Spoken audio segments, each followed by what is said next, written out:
There was an interesting article in the Washington Post this week. They said they talked to some high-level people in our government who say getting bin Laden really is the end game for Afghanistan, that this is our exit strategy and it changes everything. Is that true, you think? No, I don't. The president's going to announce next month that we're taking 5,000 troops out of Afghanistan over the course of the next few months so that he can say we're on the road out. But we're not on the road out. And I think we'll have U.S. troops throughout his presidency. Even if he gets reelected, we'll probably have U.S. troops there at some number, because the Afghans are such pathetic, organized allies. Right. Yeah, they're only, the only worse ally you could have is Pakistan.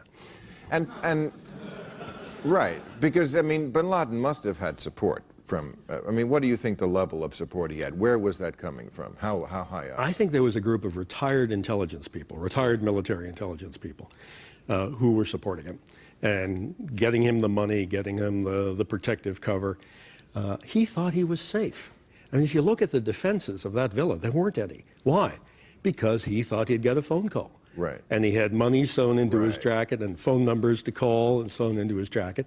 He thought he'd get tipped. And Pakistan acts very angry at us that we did this, and they say, we're going to retaliate if you do it again. What could they possibly do? Well, all of our supplies to Afghanistan go through Pakistan.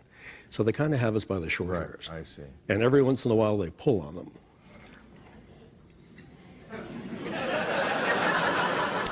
Once again, your technical State Department jargon. You know what I was shocked to find out is that Pakistan actually has lobbyists. Americans, that they pay. How can that even be legal, that a foreign country hires lobbyists? They all have lobbyists. But Pakistanis are very good because they've gotten $20 billion, allegedly, to fight the war on terror. That's a pretty good lobbyist. Especially... Since 9/11. Yeah, and especially since they're taking the money that they're supposedly fighting terrorism with, and they're building nuclear bombs with it. Right. And we don't notice, we don't do accounting, we don't... Well, they have 100 nuclear bombs. There's no incentive. I mean, if we're giving them money to find bin Laden, of course, the last thing in the world they want to do is find bin Laden. Exactly. Why can't we have a system where we have a results-based foreign aid? If you find bin Laden, then we'll give you $11 billion. Yeah, no, exactly. Would that ever happen? That would be a good idea, but instead, they've built 100 nuclear bombs, and they're on their way to 200. I mean, they're cranking out nuclear bombs like sausages. Right. And there's apparently nothing we can do about it. Their whole worldview is, India must kill India. And that's why they started the Taliban. They started the Taliban to give them a base in Afghanistan so the Indians wouldn't be there.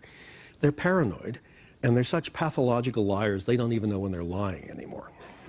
You're talking about the Pakistanis? Pakistanis. Okay, just to make that sure. Richard